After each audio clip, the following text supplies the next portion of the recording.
Assalamualaikum warahmatullahi wabarakatuh. Perkenalkan, nama saya Jusmawati dengan NIM 091058042336. Baik, pada kesempatan kali ini saya akan menjelaskan kembali tentang birokrasi dalam berbagai perspektif. Apakah birokrasi itu? Sebagaimana telah sedikit disinggung di muka institusi, birokrasi merupakan ruang mesin negara di dalamnya berisi orang-orang pejabat yang digaji dan dipekerjakan oleh negara untuk memberikan nasihat dan melaksanakan kebijakan politik negara. Walaupun secara teoritis, pengertian birokrasi dapat dipahami secara simpel sebagai aparatur negara, secara praktis, pengertian birokrasi ini masih sering menimbulkan kontroversi. Pada konsepsi yang paling luas, birokrasi sering disebut sebagai badan atau sektor pemerintah, atau dalam konvensi bahasa Inggris disebut public sector atau juga public service atau public administration, untuk mencakup institusi atau orang yang penghasilannya berasal secara langsung atau tidak langsung dari uang negara atau rakyat yang biasanya tercantum dalam APBN atau anggaran pendapat dan belanja negara atau APBD atau anggaran pendapatan dan belanja negara. Akan tetapi di banyak negara ada beberapa kelompok bidang profesi seperti guru, pegawai BUM, angkatan bersenjata dan pegawai pemerintah desa yang walaupun penghasilannya berasal dari uang negara tapi tidak dimasukkan sebagai bagian dari badan pemerintah atau publik sektor. Evaluasi aliran filosofis birokrasi. Sebagaimana fenomena sosial dan alam semesta yang lain, konsepsi tentang birokrasi telah mengalami evaluasi sejarah yang berlainan dari masa ke masa. Oleh karena itu, cara pandang para filsuf tentang bagaimana birokrasi lahir dan berfungsi juga birokrasi sesuai keadaan masyarakat harus dimaklumi. Kiranya bahwa secara sosiologis dan historis, bentuk hubungan kekuasaan antara manusia dan bentuk negara senantiasa berkembang sepanjang waktu. Pada masa prasejarah, pola hubungan kekuasaan bersifat sangat sederhana di antara kelompok-kelompok manusia atau suku primit, yang jumlah kekuasaan ini semakin kompleks dengan munculnya berbagai macam kerajaan dan kekaisaran kuno dalam sejarah umat manusia, dengan otonomis mutlak di tangan raja atau kalsar. Teori-teori birokrasi. Dalam hasanah ilmu politik selama ini terdapat beberapa teori yang menjelaskan dan sekaligus menjadi model dalam bentuk institusi birokrasi di berbagai negara. Titik di antara teori tersebut, setidaknya ada titik yang menonjol, yakni pertama, teori rasional administratif model, 2.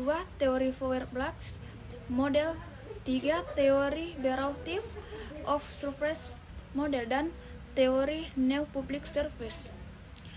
Rasional administratif model ini dikembangkan oleh seseorang sosiologi Jerman, Max Weber 1922, yang menyatakan bahwa birokrasi yang ideal adalah birokrasi yang berdasarkan pada sistem peraturan yang rasional dan tidak berdasarkan pada paternalisme kekuasaan dan harisme.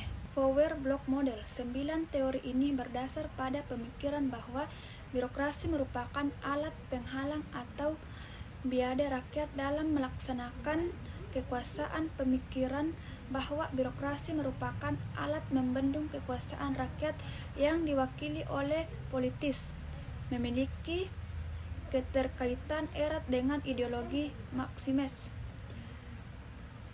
Vibration Feuerbach model. Teori ini sungguh pun telah muncul pada tahun 1970-an, misalnya melalui pemikiran William Niskanen dalam buku Reference Governance 1971 sebagai respon terhadap teori birokrasi Weber maupun teori Marx, tetapi teori ini baru memuat pada 2 dekade terakhir seiring dengan munculnya pemerintah neoliberal di beberapa negara seperti Amerika, Inggris, Australia, Kanada, dan Selandia Baru.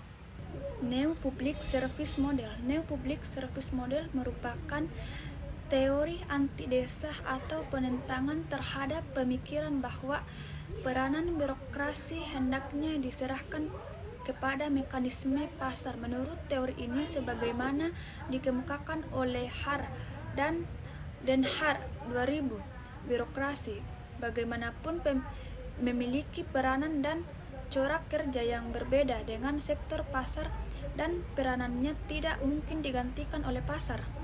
Birokrasi dan lingkungan sosial.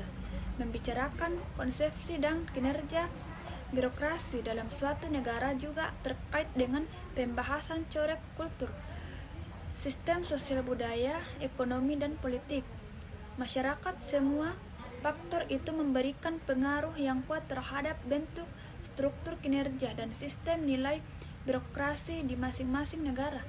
Banyak hasil penelitian tentang hal ini, seperti yang dilakukan oleh Frank Ring 1966, Hayden 1983, dan Mitrodan 1988, membuktikan bahwa perilaku birokrasi pada suatu negara terbentuk pada pola tertentu berdasarkan pada budaya dan nilai-nilai dan elemen-elemen non-birokrasi elemennya.